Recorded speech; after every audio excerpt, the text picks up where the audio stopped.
அனைவருக்கும் வணக்கம். இது உங்கள் நேஷனல் கேர் அகாடமி. இன்று 6ஆம் வகுப்பு பருவம் 1 சமூக அறிவியலிலிருந்து அலகு 3 சிந்து வெளி நாகரிகம் என்னும் பாடம் வாசிக்கப்படுகிறது.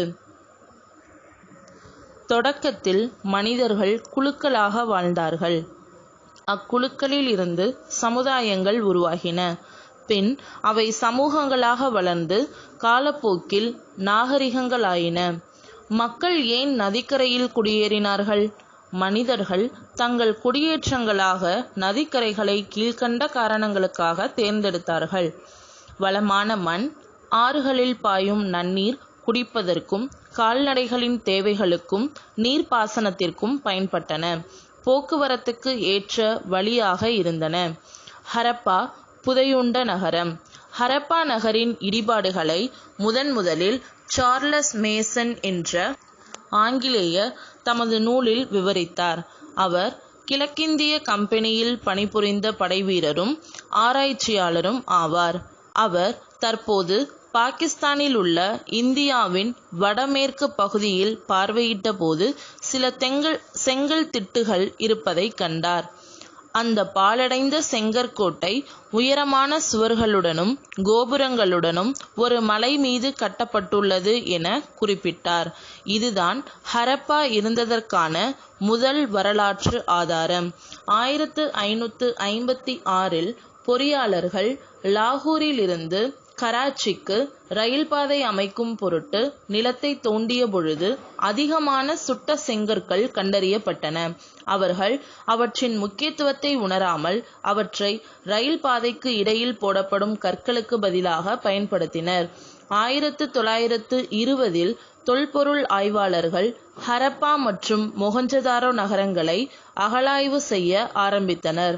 அப்பொழுது நீண்ட நாள் மறைந்து கிடந்த நகரத்தின் எஞ்சிய பகுதிகளை உலகின் பார்வைக்கு கொண்டு வந்தார்கள். தகவல் பேழை. நாகரிகம் என்ற வார்த்தை பண்டைய லத்தீன் மொழி வார்த்தையான சிவிஸ் என்பதிலிருந்து வந்தது. இதன் பொருள் நகரம் ஆகும். 1924 இந்திய தொல்பொருள் ஆய்வுத்துறையின் இயக்குனர் ஜான் மார்ஷல் ஹரப்பாவிற்கும் மொஹஞ்சதாரோவிற்கும் இடையில் பொதுவான அம்சங்கள் இருப்பதை கண்டறிந்தார். இவை இரண்டுமே ஒரு பெரிய நாகரிகத்தை சார்ந்த வெவ்வேறு பகுதிகள் என்ற முடிவுக்கு வந்தார்.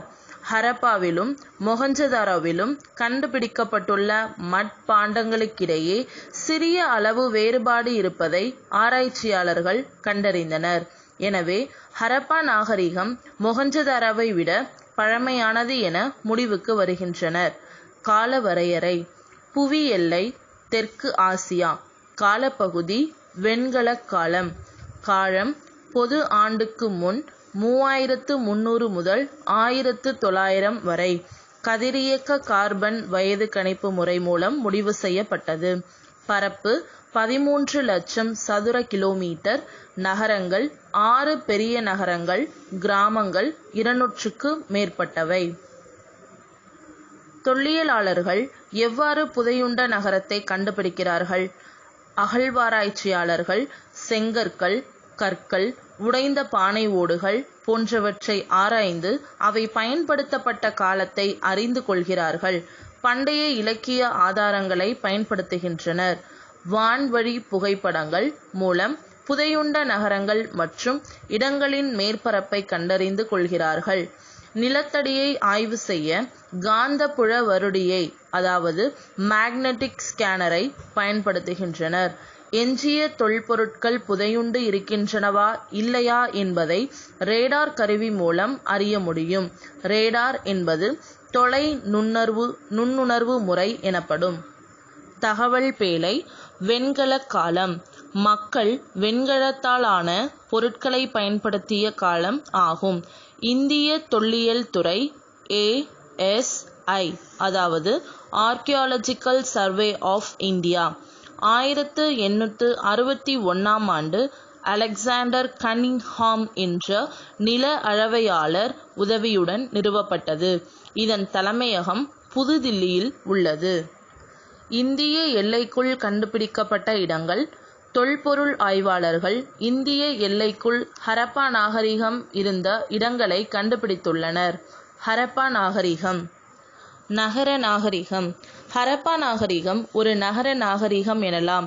அதற்கான காரணங்கள் சிறப்பான நகர திட்டமிடல், சிறப்பான கட்டிடக்கலை வேலைப்பாடு, தூய்மைக்கும் பொது சுகாதாரத்திற்கும் கொடுக்கப்பட்ட அதிகமான முன்னுரிமை, தரப்படுத்தப்பட்ட எடைகள் மற்றும் அளவீடுகள், விவசாய மற்றும் கைவினை தொழில்களுக்கான திடமான அடித்தளம். ஹரப்பா நாகரிகத்தின் தனித்தன்மை. சிந்துவெளி நாகரிகத்தின் சிறப்பம்சமே திட்டமிட்ட நகர அமைப்பு ஆகும். நகரம் திட்டமிடப்பட்ட 2 பகுதிகளாக இருந்தது. ஹரப்பா நகரின் திட்டமிடப்பட்ட 2 பகுதிகள், ஒன்று மேல் நகர அமைப்பு, மற்றொன்று கீழ்நகர அமைப்பு. மேல் நகர அமைப்பு. நகரத்தின் மேற்கு பகுதி சற்று உயரமானது. அது கோட்டை எனப்பட்டது. நகர நிர்வாகிகள் இதை பயன்படுத்தினர். பெருங்குளமும் தானிய களஞ்சியமும் மேல்நகர அமைப்பில் இருந்தன. கீழ்நகர அமைப்பு. நகரத்தின் கிழக்கு பகுதி சற்று தாழ்ந்த உயரமுடையது, அதிக பரப்பு கொண்டது. அது பொதுமக்கள் வசிக்கும் இடமாக இருந்தது. மெஹர்ஹர் சிந்துவெளி நாகரிகத்துக்கு முன்னோடி. மெஹர்ஹர் புதிய கற்கால மக்கள் வாழ்ந்த ஓர் இடம் ஆகும். இது பாகிஸ்தான் நாட்டில் பலுச்சிஸ்தான் மாநிலத்தில் போலன் ஆற்று பள்ளத்தாக்கில் அமைந்துள்ளது. இது தொடக்ககால மனிதர்கள் வாழ்ந்ததாக கண்டறியப்பட்ட இடங்களுள் ஒன்று. மக்கள் வேளாண்மையிலும் கால்நடை வளர்ப்பிலும் ஈடுபட்டதற்கான சான்று இங்கு கிடைத்துள்ளது. பொது ஆண்டுக்கு முன் 7000 ஒட்டிய காலத்திலேயே மெஹர்ஹரில் நாகரிகத்துக்கு முந்தைய வாழ்க்கை நிலவியதற்கான தொல்லியல் சான்றுகள் கண்டுபிடிக்கப்பட்டுள்ளன. தெருக்களும் வீடுகளும். தெருக்கள் சட்டக அமைப்பை கொண்டிருந்தன. தெருக்கள் நேராக அமைக்கப்பட்டிருந்தன.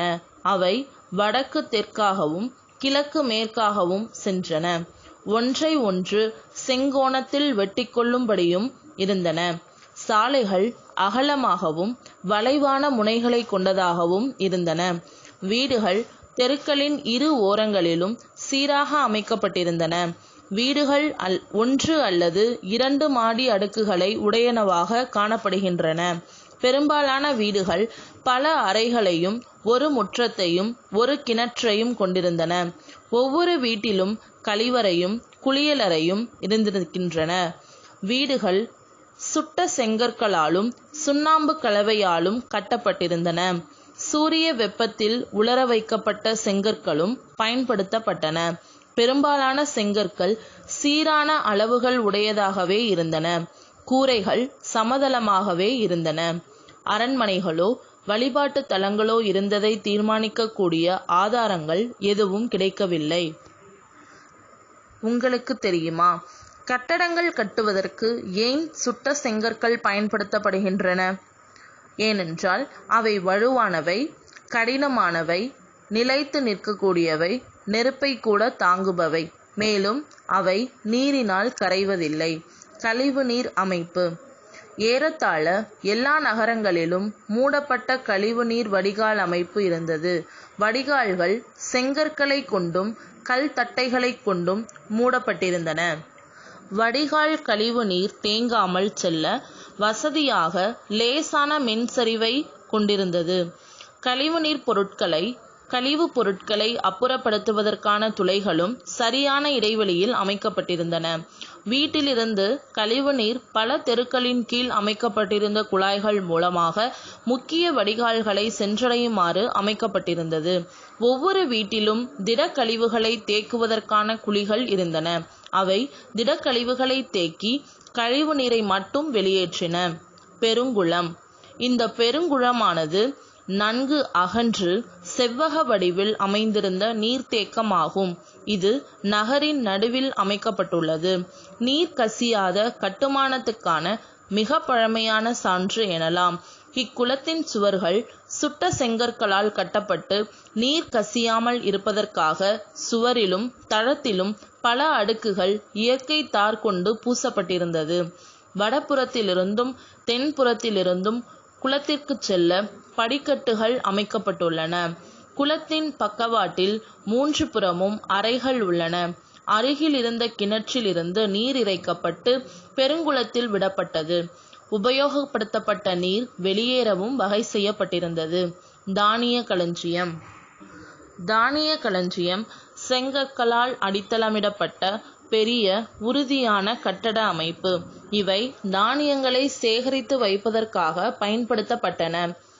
தள வெடிப்புகளில் கோதுமை, பார்லி, திணை வகைகள், எள் மற்றும் பருப்பு வகைகளின் மிச்சங்கள் சிதறிக் காணப்பட்டன. செங்கற்களால் கட்டப்பட்ட சுவர்களை கொண்ட தானிய களஞ்சியம் ஒன்று ஹரியானா மாநிலத்தில் உள்ள ராகிகர்கியில் கண்டுபிடிக்கப்பட்டுள்ளது. இது முதிர்ச்சியடைந்த ஹரப்பா காலத்தை சார்ந்தது. மாபெரும் கட்டடங்கள். மொஹஞ்சதாரோவில் இருந்து இன்னொரு மிக பெரும் பொது கட்டடம் கூட்ட அரங்கு ஆகும். இது 20 தூண்கள் 4 வரிசைகளை கொண்டு பரந்து விரிந்த கூடமாகும். வணிகம் மற்றும் போக்குவரத்து. ஹரப்பா மக்கள் பெரும் வணிகர்களாக இருந்தார்கள். தரப்படுத்தப்பட்ட எடைகள் மற்றும் அளவைகள் அவர்களால் பயன்படுத்தப்பட்டன. பொருட்களின் நீளத்தை அளவிட அளவுகள் குறிக்கப்பட்ட குச்சிகளை பயன்படுத்தினார்கள். அவர்கள் சக்கர வண்டிகளை பயன்படுத்தினார்கள். ஆரக்கால் இல்லாத திடமான சக்கரங்களை பயன்படுத்தினர்.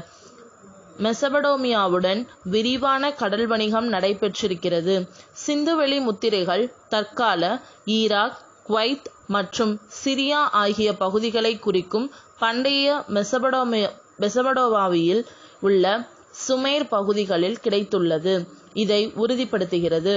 சுமேரியாவின் அக்காடிய பேரரசிற்குட்பட்ட அரசன் நாரம்சின் என்பவர் சிந்துவெளி பகுதியில் உள்ள மெழுக்கா என்னும் இடத்தில் இருந்து அணிகலன் வாங்கியதாக குறிப்பு எழுதியுள்ளார். பாரசீக வளைகுடா மற்றும் மெசபடோமாவியில் கண்டுபிடிக்கப்பட்டதை போன்று உருளை வடிவ முத்திரைகள் சிந்துவெளி பகுதியிலும் காணப்படுகின்றன. இது இந்த இரு பகுதிகளிலும் வணிகம் நடந்ததை காட்டுகிறது. தற்கால குஜராத்தில் உள்ள லோதலில் கப்பல் கட்டும் மற்றும் செப்பனிடும் தளம் ஒன்று கண்டுபிடிக்கப்பட்டுள்ளது. இது அவர்கள் மேற்கொண்ட கடல் வணிகத்தை உறுதிப்படுத்துகின்றது. கப்பல் கட்டும் தளம் லோத்தல். லோதல் எனும் இடம் குஜராத்தில் சபர்மதி ஆற்றின் ஒரு துணை ஆற்றின் கரையில் அமைந்துள்ளது. மொஹஞ்சதாரோ தலைவர். அமர்ந்த நிலையில் உள்ள ஓர் ஆண் சிலை மொஹஞ்சதாரோவில் உள்ள ஒரு கட்டிடத்தில் இருந்து கண்டுபிடிக்கப்பட்டுள்ளது. அது நெற்றியில் ஒரு தலைப்பட்டையுடனும் வலது கை மேல் பகுதியில் ஒரு சிறிய அணிகலனுடனும் காணப்படுகிறது. அதன் தலைமுடியும் தாடியும் நன்றாக ஒழுங்குபடுத்தப்பட்டு காணப்படுகிறது. காதுகளின் கீழ் காணப்படும் 2 துளைகள் தலையில் அணியப்படும் அணிகலனை காது வரை இணைக்க ஏற்படுத்தப்பட்டிருக்கலாம். இடது தோள் பூக்களாலும் வளையங்களாலும் அலங்கரிக்கப்பட்ட ஒரு மேலங்கியால் மூடப்பட்டுள்ளது. இது போன்ற வடிவமைப்பு அப்பகுதியில் உள்ள மக்களால் பயன்படுத்தப்படுவது இன்றளவிலும் குறிப்பிடத்தக்கது. தொழில்நுட்பம். சிந்துவெளி நாகரிக மக்கள் தரப்படுத்தப்பட்ட எடைகள் மற்றும் அளவீடுகளை உருவாக்கினர். குஜராத் மாநிலத்தில் கண்டுபிடிக்கப்பட்ட தந்தத்தினாலான அளவுகோல் 1704 மில்லிமீட்டர் வரை சிறிய அளவீடுகளை கொண்டுள்ளது. அதன் சமகாலத்திய நாகரிகங்களில் கண்டுபிடிக்கப்பட்ட அளவுகோல்களில் இதுதான் மிகச்சிறிய பிரிவு ஆகும். தகவல் பேழை. மனிதர்களால் முதலில் கண்டுபிடிக்கப்பட்ட மற்றும் உபயோகப்படுத்தப்பட்ட உலோகம் செம்பு. தகவல். மொஹஞ்சதாரோவில் வெண்கலத்தால் ஆன ஒரு சிறிய பெண் சிலை கிடைத்தது. நடன மாது என்று குறிப்பிடுகிற இந்த சிலையை பார்த்த சர் ஜான் மார்ஷல், முதலில் இந்த சிலையை நான் பார்த்தபோது அது வரலாற்றிற்கு முந்தைய காலத்தின் உருவாக்க முறையை சார்ந்தது என்று நம்புவதற்கு கடினமாக இருந்தது. ஏனெனில் இது போன்ற உருவாக்கம் பண்டைய மக்களுக்கு கிரேக்க காலம் வரை தெரியவில்லை. இவை ஏறத்தாழ 3000 ஆண்டுகளுக்கு முற்பட்டதாக இருக்கலாம் என நினைத்தேன். இச்சிலைகள் அக்காலகட்டத்துக்கு உரியதாகவே இருந்தன என்றார். KVD வளாகம், கொர்க்கை, வஞ்சி, தொண்டி வளாகம். பாகிஸ்தானில் இன்றும் கொர்க்கை, வஞ்சி, தொண்டி, மத்ரை, உரை, கூடல்கர் என்ற பெயர் கொண்ட இடங்கள் உள்ளன. கொர்க்கை, பூம்புகார் போன்ற சங்ககால நகரங்கள் மற்றும் துறைமுகங்களின் பெயர்களுடன் உள்ள இடங்கள் ஆப்கானிஸ்தானில் உள்ளன. ஆப்கானிஸ்தானில் உள்ள ஆறுகளான காவ்ரி, பொருன்ஸ் மற்றும் பாகிஸ்தானில் உள்ள ஆறுகளான காவிரி, காவிரிவாலா மற்றும் பொருணை ஆகிய பெயர்கள் தமிழ் சொற்களை முழுமையாக பிரதிபலிக்கின்றன. சிந்துவெளி நாகரிகத்தின் மறைந்த பொக்கிஷங்களை பற்றி உனக்கு தெரியுமா? பழங்கால எழுத்துக்களை படிப்பதன் மூலம் அக்கால நாகரிகத்தை நாம் அறிந்து கொள்ளலாம். ஆனால் சிந்துவெளி எழுத்துக்களை இன்று வரை நம்மால் புரிந்து கொள்ள முடியவில்லை. எனவே சிந்துவெளி மக்களின் வாழ்க்கை முறையை அறிவதற்கு வேறு ஏதாவது சான்றுகளை நாம் நோக்க வேண்டி உள்ளது. உடை. பொதுவாக பருத்தி ஆடைகளே பயன்பாட்டில் இருந்தன. அங்கு கண்டுபிடிக்கப்பட்ட நூலை சுற்றி வைப்பதற்கான சுழல் அச்சுக்கள் மூலம் அவர்கள் நூற்கவும் செய்திருக்கின்றனர் என்று தெரிகிறது. கம்பளி ஆடைகளும் உபயோகப்படுத்தப்பட்டன. அன்பும் அமைதியும். குடியிருப்புகள் தரைமட்டத்திலிருந்து நன்கு உயர்த்தப்பட்ட தளங்களில் கட்டப்பட்டிருந்தன. சிந்துவெளி மக்கள் அமைதியான வாழ்க்கை வாழ்ந்திருப்பதற்காகவே தோன்றுகிறது. ஏனென்றால் அவர்களிடம் படை இருந்ததற்கான எந்த ஆதாரமும் இல்லை. மேலும் சில ஆயுதங்கள் மட்டுமே அங்கிருந்து கிடைத்துள்ளன. அவர்கள் தங்களின் மேம்பட்ட நிலையை அவர்களுடைய ஆடைகள், விலைமதிப்பற்ற நகைகள் மற்றும் மேம்பட்ட நகர வாழ்க்கை மூலம் வெளிப்படுத்தினர். அணிகலன்கள். ஆண், பெண் இருபாலரும் ஆபரணங்களை விரும்பி அணிந்திருக்கின்றனர். கழுத்தணிகள், கையணிகள், வளையல்கள், மோதிரங்கள், காதணிகள் மற்றும் காலணிகள் முதலியவற்றையும் அணிந்திருந்தனர். தங்கம், வெள்ளி, தந்தம், சங்கு, செம்பு, சுடுமண் போன்ற விலையுயர்ந்த கற்களால் அணிகலன்கள் செய்யப்பட்டிருந்தன. தகவல் பேழை. சிந்துவெளி மக்களுக்கு இரும்பின் பயன் பற்றி தெரியாது. சிந்துவெளி மக்கள் ஆபரணம் செய்ய சிவப்பு நிற மணிக்கற்களை பயன்படுத்தினர். சிந்துவெளி மக்களை நிர்வகித்தது யார்? நகர திட்டமிடலை நிர்வகிக்கவும், வணிகத்தை மேம்படுத்தவும், நகரத்தில் அமைதியை நிலைநாட்டவும், வடிகால் அமைப்பை பராமரிக்கவும் ஓர் அதிகார மையம் இருந்திருக்க வேண்டும் என்று வரலாற்றாசிரியர்கள் நம்புகின்றனர். தொழில். சிந்துவெளி மக்களின் முதன்மையான தொழில் பற்றி எதுவும் தெரியவில்லை. எனினும் வேளாண்மை, கைவினைப் பொருட்கள் செய்தல், பானை வனைதல், அணிகலன்கள் செய்தல் போன்றவற்றில் ஈடுபட்டனர் என தெரிகிறது. அங்கு வர்த்தகர்கள், வணிகர்கள் மற்றும் கைவினைஞர்களும் இருந்துள்ளனர். கால்நடை வளர்ப்பும் அவர்களது தொழிலாக இருந்தது. அவர்கள் சக்கரத்தின் பயனையும் அறிந்திருந்தனர். மட்பாண்டங்கள். மட்பாண்டங்களை சக்கரங்கள் கொண்டு உருவாக்கினர். அவை தீயிலிட்டு சுடப்பட்டன. மட்பாண்டங்கள் சிவப்பு வண்ணத்தில் இருந்தன. அதில் கருப்பு வண்ணத்தில் அழகிய வேலைப்பாடுகளை செய்தனர். அங்கு கிடைத்த உடைந்த பானை துண்டுகள் விலங்குகளின் உருவங்களுடனும் வடிவியல் வடிவமைப்புகளுடனும் காணப்படுகின்றன. சமய நம்பிக்கை. சிந்துவெளி மக்களின் வழிபாடு மற்றும் அவர்களின் மத நடைமுறைகள் பற்றி அறிய எந்த ஓர் ஆதாரமும் கிடைக்கவில்லை. அங்கு கிடைக்கப்பெற்ற பெண் சிலைகள் மூலம் சிந்துவெளி மக்களிடையே தாய் தெய்வ வழிபாடு இருந்திருக்கலாம் என தெரிகிறது. கலைத்திறன். பொம்மை வண்டிகள், தலையையும் கால்களையும் அசைக்கக்கூடிய பசு பொம்மைகள், களிமண் பந்துகள், சிறிய பொம்மைகள், சிறிய களிமண் குரங்கு, சுடுமண் பொம்மைகள், கொட்டைகளை குறிக்கும் அணில் பொம்மைகள், மண்ணால் ஆன நாய்கள், நடனமாடும் ஆண் பொம்மை போன்றவையும் கிடைத்துள்ளன. சுடுமண்ணால் செய்யப்பட்ட பல்வேறு வகையான பொம்மைகள் மக்களின் விளையாட்டு மற்றும் பொழுதுபோக்கு ஆர்வத்தை காட்டுகிறது. ஹரப்பா நாகரிகத்திற்கு நடந்தது என்ன? பொது ஆண்டுக்கு முன் 1900 ஆண்டில் ஹரப்பா நாகரிகம் சரிய தொடங்கியது. அதற்கு கீழ்கண்டவை காரணங்களாக அமைந்திருக்கலாம். ஆற்றின் கரையில் உள்ள அதன் நகரங்களில் அடிக்கடி ஏற்பட்ட வெள்ளப்பெருக்கு, சுற்றுச்சூழல் மாற்றம், படையெடுப்பு, இயற்கை சீற்றங்கள், காலநிலை மாற்றம், காடுகள் அழிதல், தொற்று நோய் தாக்குதல். சிந்துவெளி நாகரிகம். பொதுவான உண்மைகள். உலகின் மிக பழமையான நாகரிகங்களில் ஒன்று.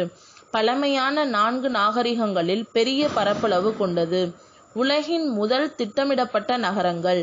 மேம்பட்ட சுகாதாரம் மற்றும் வடிகால் அமைப்பு. சுத்தம் மற்றும் சுகாதாரம் பற்றிய உணர்வு மேலோங்கி இருந்தது. தகவல் பேழை. முதல் எழுத்து வடிவம் சுமேரியர்களால் உருவாக்கப்பட்டது. மொஹஞ்சதாரோவில் தொல்பொருள் ஆராய்ச்சி நடைபெறும் இடம் உலக பாரம்பரிய தலமாக யுனெஸ்கோ அமைப்பால் தேர்ந்தெடுக்கப்பட்டுள்ளது. கதிரியக்க கார்பன் வயது கணிப்பு முறை தொல்லியல் ஆய்வாளர்களுக்கான தரப்படுத்தப்பட்ட முறை. கார்பனின் கதிரியக்க ஐசோடோப் ஆன கார்பனை பயன்படுத்தி ஒரு பொருளின் வயதை அறியும் முறை கதிரியக்க கார்பன் முறை அல்லது கார்பன் 14 முறை என்று அழைக்கப்படுகிறது.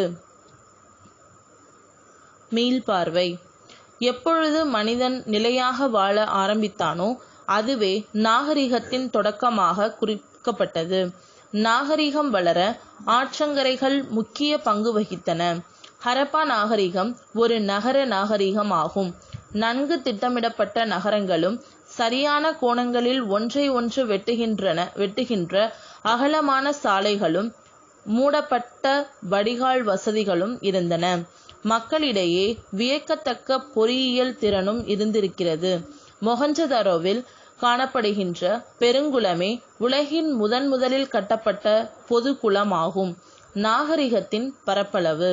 மேற்கில் பலுசிஸ்தானின் மக்ரான் கடற்கரை வரை, கிழக்கில் காகர் ஹாக்ரா நதி பள்ளத்தாக்கு வரை, வடகிழக்கில் ஆப்கானிஸ்தான், தெற்கில் மகாராஷ்டிரா வரை பரவியிருந்தது. உலகம் அந்நாளில். பொது ஆண்டுக்கு முன் 2500 குஃபு மன்னனால் சுண்ணாம்பு கல்லால் கட்டப்பட்ட கிசே பிரமிடு ஒவ்வொன்றும் 15 டன் எடை உடையது. மெசபடோமியா. சுமேரியர் காலம். ஊர் நமு என்ற அரசனால் சின் என்ற சந்திர கடவுளுக்கு கட்டப்பட்ட ஊர் ஜெஹரேட். அபு சிம்பல் எகிப்து அரசன் 2ஆம் ராமசிஸ் என்பவரால் கட்டப்பட்ட இரட்டை கோயில்கள் உள்ள இடம். நன்றி.